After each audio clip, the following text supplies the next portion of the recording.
Hello, future US RNs. Welcome to my page, NCLEX Solutions Consult. I remain your favorite coach, Perdita. Today, join me so we review assistive devices. Let's start with walkers. Walkers are assistive devices that helps with ambulation. Let's review the use of a walker. You know, as RNs, one of our main duty is to teach. So in teaching a patient who uses walker, remember WAFU. Walker, affected leg, followed by the unaffected leg. You stand in the middle of the walker, you move it forward about 6 to 10 inches ahead of you, move the affected leg, then the unaffected leg, and the mnemonic is WAFU. Remember to teach your patient to keep the elbow angle at 30 degrees.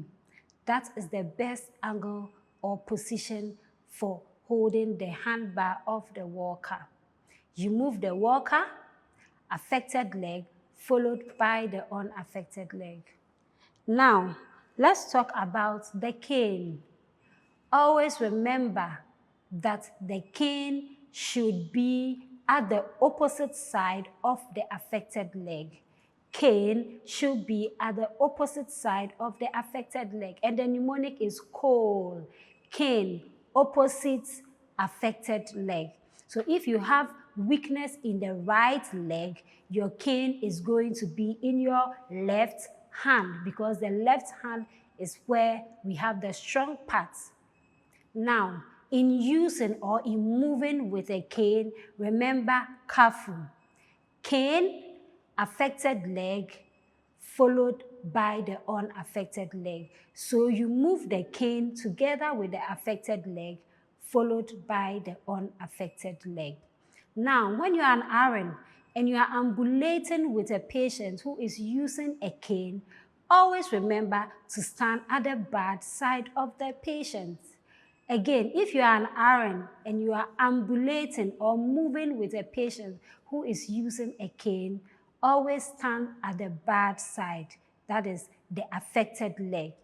And when you are moving or you are transferring a patient from a chair to a bed or to a wheelchair, you make sure you stand at the good side of the patient.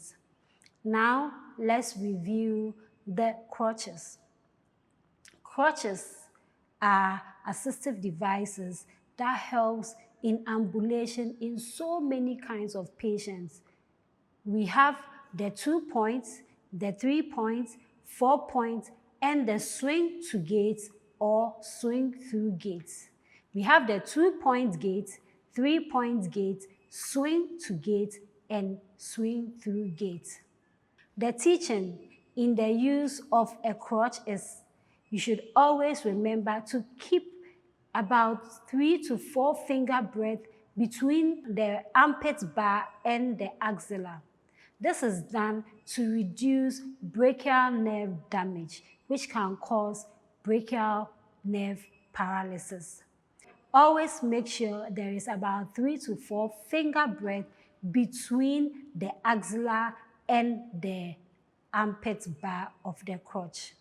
Also, all pressure should be put on the hand bar. All pressure or weight should be put on the hand bar, not on the armpit bar. So in using a crutch, remember we have the 2-point gait, 3-point gait, 4-point, and swing to gait or swing through gait. With the 2-point gait, advance right leg with the left leg together. So with the 2-point gait, it is usually used for patients who are allowed to bear weight in both legs. So whilst you advance the right crutch, you do it together with the left leg and vice versa. Left crutch with the right leg. That is the proper use of the 2-point gait. With a 4-point gait, we have 4 points on the ground.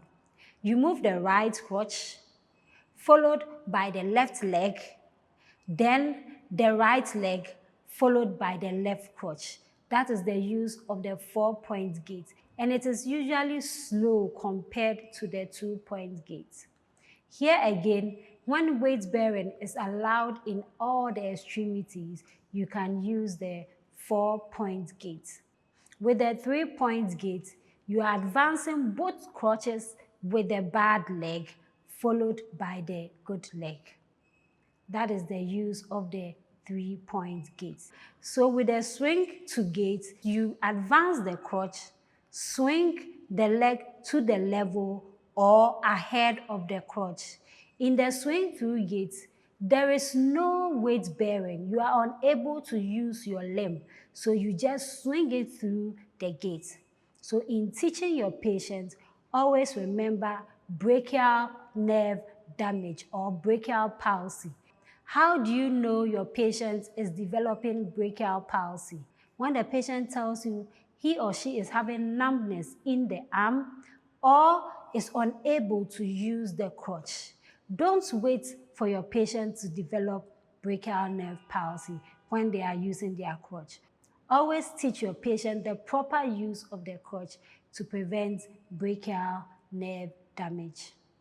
Now, in using a crutch to descend and ascend a stairs, always remember good people go to heaven and bad people go to hell. So when you are ascending a stairs, the good leg with the crutch goes first, followed by the bad leg. And when you are descending the stairs, bad people go to hell. So the bad leg with the crutch followed by the good leg. As you already know, I am your NCLEX coach, Perdita.